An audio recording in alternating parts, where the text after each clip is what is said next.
Make it special. Make it Maloney.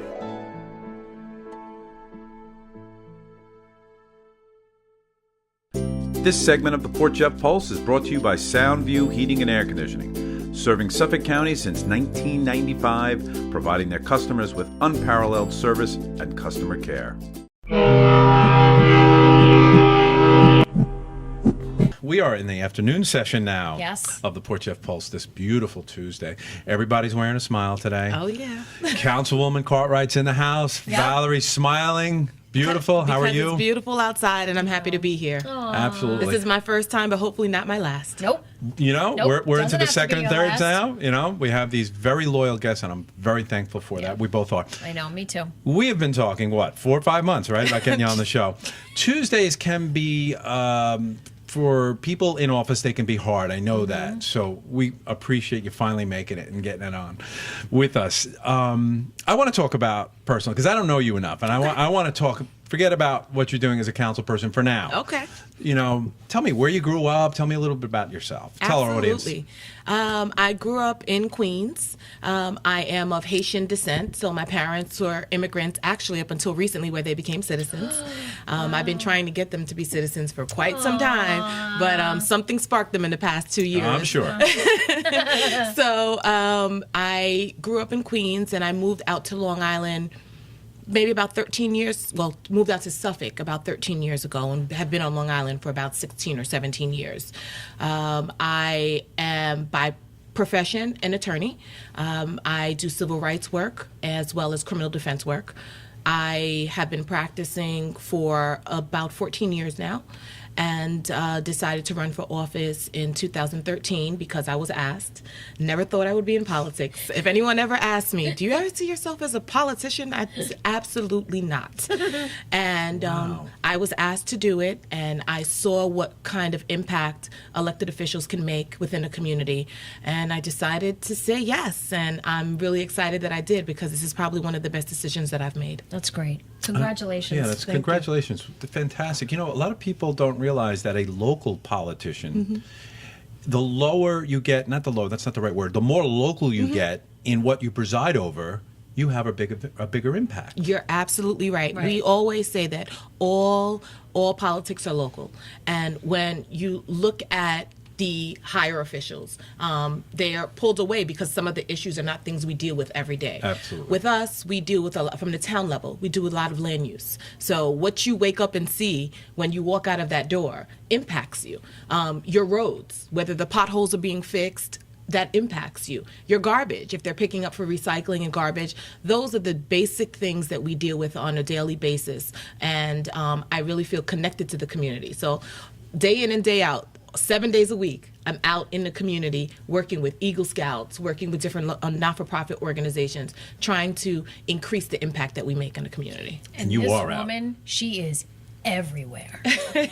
She is everywhere. Yeah, and that's how I know you, just from being, for example, at the Mount Sinai event we were at the end of 2016, Yes. and many other events. Can you explain to us geographically what your district is? Absolutely. So in the town of Brookhaven, it's not like all towns. We have councilmatic districts, so we're broken up into 6 districts. I represent Council District 1, so I have the villages of Port Jefferson, Oldfield, Polquat, and Belterre.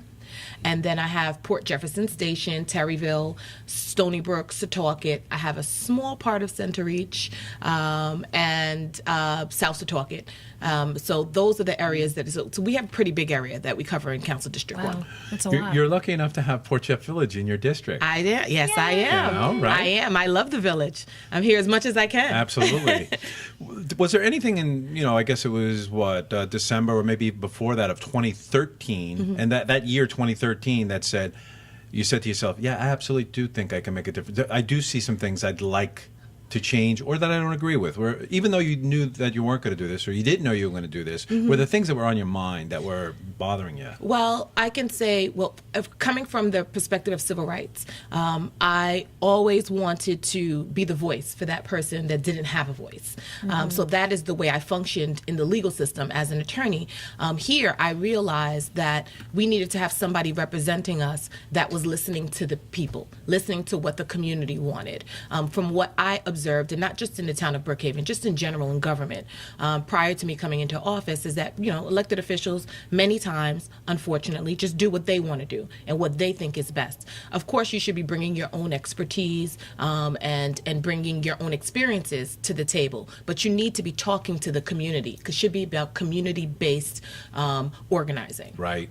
Listening and then transposing That's right. what they're trying to say Trying to and put not it into your action. agenda. That's right. Right. Do you agree with the 2 years? Do you like that? Or do you find yourself campaigning the last 6 months of those 2 years, which is inevitably unavoidable? I'm not a fan of the 2 years. I think that it does a disservice to the constituents. Right. We are the only town in Suffolk County that has the 2-year terms. Everyone else is 4-year terms. So it's funny because when I first came into office, I, ran and I started January 2014. I'm like, okay, I don't have to do this again till, 2 years from now. And they're like, no, you should be campaigning as well as constantly. Right. And because I was never involved in politics before, it wasn't something that I was accustomed to. And it was at that point that I realized this is not fair to the community. We should be spending the majority of our time governing, which we still do. We never stop the governing, but we should be spending the majority of our time doing that. And then 4 years down the line, the community looks and says, how good of a job have you done, and do we want to reelect you? Right. We've talked about possibly changing it to 4 years. It would have to go through to the people. They would have to vote on whether they want to do that. We may do that in the next few years. I'm not sure, but we've been talking about it. So the very next time that you would be in an election is this year? This year, November 2017. Right. This will be my third election, so I'll be going into my third term when I win. Okay. You're aware of the mayor of Margot, right? Yes. Yep. Yes. And that she's running for her 5th time. Yes. People seem to really want her to complete her jobs here, probably this 5th unprecedented time. Mm-hmm. What is the interaction between your government, not even yourself and Margot, but like your government and this incorporated village? Okay, so we have the 4 incorporated villages that I mentioned here in Port Jeffs, in your Council district. District 1. And they basically have their own level of government. There are opportunities for them to work with other levels of government. So I know that the town of Brookhaven most recently met with Mayor Garant and all the other villages in the town of Brookhaven to say, are you interested in us working together, having intermunicipal agreements? How can we share services? So we work together, but that's if we decide to do that. Generally, the village has its own Yep. own garbage trucks, Yep. their own paving, their own DPW. laws, and then the town has their own. Gotcha. But we try to work together. And in Council District 1, we do work together. You probably get into situations like, I'm just thinking like snow removal, where there's a borderline. Oh, yeah. Yeah, I know it. I know. Well, no, that's that district. Oh, that's. And you know what? It's not even in the village. It's everything. We have we have various entities or businesses that'll say, wait a minute, but this road and this road, Right. and Right. the town took care of this, but it's not theirs. So there's always a lot of legwork to try to figure out who owns what, whose responsibility is what, Right. and especially when past practice has been a little different. Absolutely. How about, for example, this dock? So, some of this is town-owned and some is port. And then also there's leasing to Danfords. So there are all these different agreements. No doubt. So it's hard. So sometimes when we're talking about it, we're like, what part are you talking about? Sure. Who's Sure. that for? Yeah, So- that's just the reality of Yeah. it. Wow. It's a lot to get into, but once you start to wrap your mind around it, it's an amazing process. So let's go the other way now. Your interaction with Hahn, for example. Hahn. So we have the village, the town, then we go up the level to the county. Hahn is our representative. We represent basically the same area.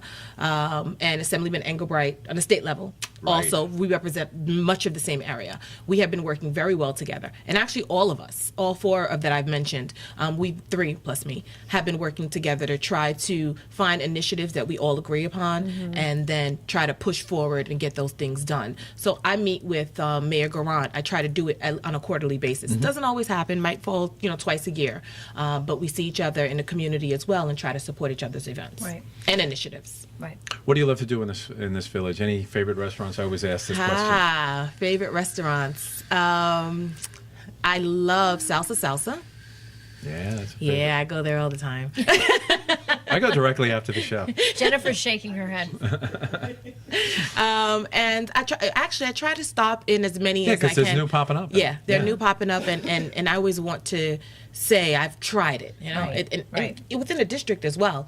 Jennifer and I sit down and say, let's do lunch. Well, we haven't gone here, and this person came to the town meeting or chamber meeting, things of that nature. Right. And we definitely try to support those that are part of the chamber, all the chambers. So we go to all of the chamber meetings within our district. Yes, Yep. that's where I've seen you a lot. Yeah. Both the Ransom Yes. and At yourself. our chamber meetings, yep. Now you're involved in so many non-for-profit and charities, and one that I mentioned was the one in Mount Sinai.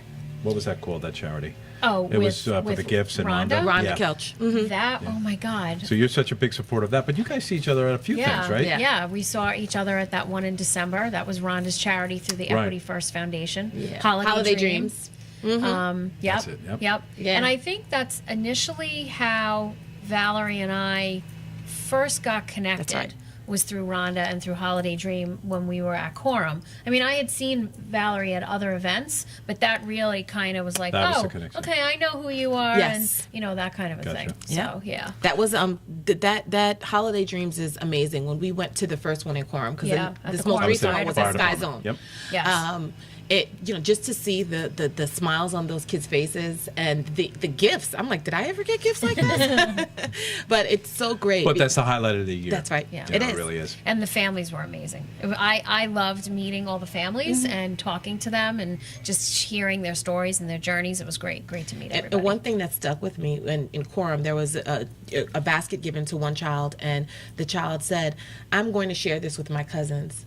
So they basically didn't want to keep it all for themselves. They said, "I have all my family Pay who's it never had forward. any." It's pay it forward. It's Right. so important, and to see it in the young people is even it's Right. touching. Right. What would you want your constituents to know about your office, about your team? My team. So Jennifer Martin, she's my legislative aide, and Carolyn Farrath is my secretary, and I have a part-timer, Joan Nickerson. We all work together to reach out to the community as much as possible. We created what we call a community connection campaign, where we ask people to go to the website, the Town of Brookhaven website, and opt in. So we can send you weekly emails talking about what's on our planning board agenda, ZBA agenda, the town board agenda, and from that perspective, they can say, this is in my area, I want to come to the public hearing, I want my voice heard on this matter. One thing that I learned when I first came into office was that and I was knocking on doors, people don't know what the town government does. They do not. They are focused on their lives. Unless it's something that affects them adversely, they Right. have no idea that there's a hearing about their neighbor, Right. house. A variance. Yeah, variance. Wasn't there something very contentious that happened as you came to office with building on 347 that you were a big part of? There's something that I think you really, people really respected your stance on. The Heatherwood Golf Course. That's what it was, yeah. Heatherwood Golf Course, yes. So that is a golf course, and based on prior plans, because we do a lot of land use, based on prior plans within the town of Brookhaven in my district, it was clear that the community did not want to have housing Right. on that golf course. They wanted it to remain a golf course, and unfortunately, over the objection of 99% of the community that came out, as well as Wow. my office, my colleagues voted against me on that. So it happens, but we try to make sure that things like that don't happen anymore. Yeah, that's the really tough part about Yeah. that local aspect. Zoning is Right. the job Yeah. of the councilmatic districts, and it can be really tough, and it doesn't always go your way. Was there a trade-off at least? Did you get open space trade-off? I didn't get a trade-off, but another Yeah. council district did. Yeah. So that's why they voted against me. Okay, hey. But That's why they call it politics. It is, and that was one of the unfortunate circumstances. There are some fortunate ones where we work together with respect to, a lot of environmental considerations. I think that we are a very environmentally friendly board, and I try to find, like I said before, find what that you can agree on, Right. and work together Right. to make Common those ground. things That middle happen. ground. Is there anything coming up in the next year or 2 years that you find to be, we better watch out for this one? I mean, like a giant Home Depot coming somewhere. I know that's No. We try to keep the pulse of the community on what they want in the community. And what I do is, if there is a developer or a property owner who's interested in doing something, we bring in the civics, the chambers, my planning department, and myself. We all sit down around one table and talk about it before the application even gets filed. Right. So we try to, not have those big situations. I do want to say some things about some events Please. we're having in the community. Please. Hahn, who's our county legislator, and I last year kicked off our first summer concert series, where we have local community members performing at our summer concert in Comstock School District. So at JFK Middle School. We did it last year on Saturdays. We're doing it again this year on Wednesdays. And the dates are July 12th, July 19th, July 26th, August 2nd, and August 9th. If they come to visit the Town of Brookhaven website, they'll get all that information, but it's free. Bring your kids out. It's family friendly. Yep. And it was amazing last year, and we know it's going to be even better this year. And we're going to be doing it between the train car on 112 and 347 and JFK Middle School. So we're going back and forth. one being Nice. outside. Yeah, all of it's going to be outside. Oh, well, yeah, excellent. Yeah, both of them are outside. And then we're working with Comstock School District on a North Brookhaven Film Festival. It's the first time ever where we have several high schools working. Right up my alley. Yeah. So we're working with Port Jeff Station, Comstock, Mount Sinai. We're all coming together and getting the kids that are talented and submit In their the films. arts. Yes. And just give them an opportunity to present their skills and their Absolutely. talent. Love it. That is So fantastic. That's the on best May news I've heard. 22nd, the film Yep. festival. So we'll Okay. send you that information as well. Okay. Definitely need that. great. Where will that be? That's going to be at Comstock School District. It's going to be at the high school. Okay, Okay. fantastic. In their auditorium. Yes. Okay. Okay. They I have can a help you big- there. They have a big Oh, auditorium. I like I to can hear help that. you. Yep. I do 3 of the major film festivals on Long Island. Oh, okay. I didn't So we could talk about that. look at that. See? You come to the table and find out how people can Yeah, help that's each what I'm other. saying. I Exactly. really wanted to get to know you on a personal level as well. So that's fantastic. Really good thank stuff. you. Any other events you want to announce? No specific events. Well, actually, let me talk. This is Jane Bonner, who's Council District 2. Yep. She represents Mount Sinai, Rocky Point, Miller Place area. She's been working with Father Frank for a Hope Walk for Addiction. Yes. It's going to be on April 22nd at 10:30 a.m. at Cedar Beach. Yep. And it's basically providing education, raising funds, and awareness for the individuals and families affected by addiction, which we know is a huge issue, not only in the state of New York, but Suffolk County. So, inviting everyone out to that. And then, of course, every year we do our great Brookhaven cleanup. We do that with Keep America Beautiful. So across the country, people are coming together and are cleaning up their roads and their communities. So last year, 3,300 Brookhaven residents participated in that. And across the country, they picked up 40 million pounds of litter, 200 million pounds of recycling, and beautified 81,000 miles of roadway. That's so awesome. Wow. we are looking to get as many residents to come together and work with us so we can clean up our communities. Very cool. And when is that? That is going to be on May 20th. Okay. And all of these things, you can reach out to me. Phone number 631-451-6963. Okay. And Jennifer Martin or one of my other staffers will be more than happy to provide them information. Very excellent. Very accommodating. Really, you are. I've seen it myself, so we appreciate that. Yeah, and it's wonderful. All these community events bringing people together. Come on every 2 months, I will. okay? Yeah. Because I I will. think that's a good thing. Every 2-3 months, come on, update us. Okay. We'd be glad to have you, Not a problem. even through when you win. Exactly.